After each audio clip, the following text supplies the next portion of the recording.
मोनाबिलि लावखार ओंखाम जाग्रा जा थावनि जायखौ जों पिकनिक स्पट होननानै बुङो बे नुनायाव खोब मोजां जादों।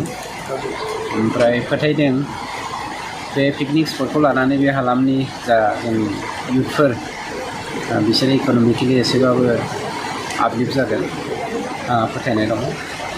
आरो जोङो बे पिकनिक स्पटखौ एक्सुवेलि गुबुन गुबुन हालामनि पिकनिक स्पटफोर बायदि खालामना लानायखौ जों बयबो नाजानांगोन। मेइनलि पिकनिक स्पट बानायनायनि थांखियानो जादों लकेल डेभेलपमेन्टखौबो खालामनांगोन लामा सामाखौ। बेखौ मोनफ्रोमबो पिकनिक स्पट खालामग्रा मानसिफ्रानो लामाखौ बानायना लाखायो। आरो आं फरेस्ट डिपार्टमेन्टनि सासे EM हिसाबै दिनै बे मोनाबिलि पिकनिक स्पटखौ सामलायनाय बा दैदेननाय साफ्रोमबो जोंनि मेम्बारफोरखौ बा NGOनि मानसिफोरखौ फोरमायथिनाय जादों।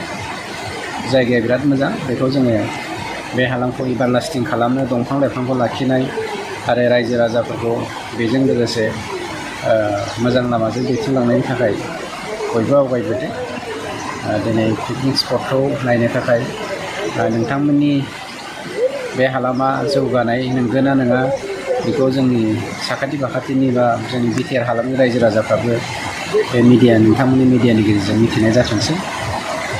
दिनै आंनि नुनायावहाय गुबुन गुबुन पिकनिक स्पटनिख्रुइ मोनाबिलि पिकनिक स्पटआ BTRआव खोब स्पेसियेलि साबसिन होननानै बुंब्लाबो बुंद्रायनाय जानाय नङा होननानै आं सानो। मानोना आं गोबां पिकनिक स्पटखौ नायदों।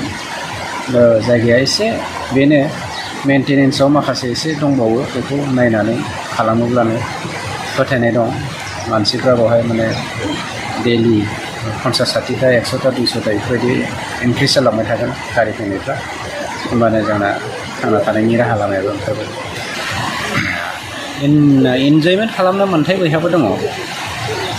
बेहा सिमा थायो। दिनै जोङो गोसोखौ रिलेक्स खालामनो थाखायसो पिकनिक स्पटआव फैनाय जायो। पिकनिक जानाय जायो, लावखार ओंखाम जानाय जायो। आरो बेफोर जायगाखौ नायनानै जोंनि हालामा माबे स्टेजाव दङ बेखौ जों मिथिनो हायो। गोबां जायगायाव जोंनि मानसिफ्रा टुरिस्ट हिसाबै थाङो। खिन्थु टुरिस्ट हिसाबै जोंनि जायगायावनो नायनो गोनां जोंहा गोबां दङ। मानोना दुलाराय भारतआव बयनिख्रुइ ग्रिनसिन थावनि होनबा दिनै BTR होननानै बुंनो हागोन। आरो रायमना नेसनेल पार्कआ गासै जोंनि भारतीय नेसनेल पार्कफोरनि गेजेराव बयनिख्रुइ साबसिन नेसनेल पार्क होननानै दा जोंनि रिसार्च खालामग्रा बिथांमोनहा बुंगासिनो दङ। आरो बे जोंनि मानास आरो रायमना रेन्जनिनो मोनसे पार्ट नालाय बेखिनिखौ दिन्थिनो हानायनि थाखाय नोंथांमोनाबो राहा लामा लानांगोन बे हालामनि मानसिफ्रा। होमबानो गासैबो साक्सेसफुल जागोन। डिसिप्लिन होनोब्ला हाम्बलनेसआ फार्स्ट। मानसिखौ माबे बेबहारजों वेलकाम बानायनांगौ, सोद्रोम जेब्लायबो जों दिन्थिनो हानांगौ। सोद्रोमथियानो बयनिबो गिबिसिन साबि। बेनो जोंनि सनानि साबि होननानै बुंनांगोन।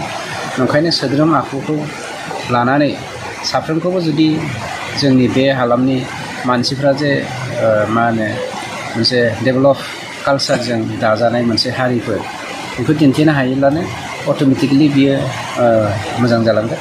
खिन्थु राफ एन्ड टाफ जुदि जोंनि कमिटिनि मानसिफ्रा देखायोब्ला प्लास मानसिफोरखौ सोद्रोम गैयै रावजों बाहायोब्ला बिनि जा गुन बा बिथाखौ खमायलांनायनि चान्स थायो।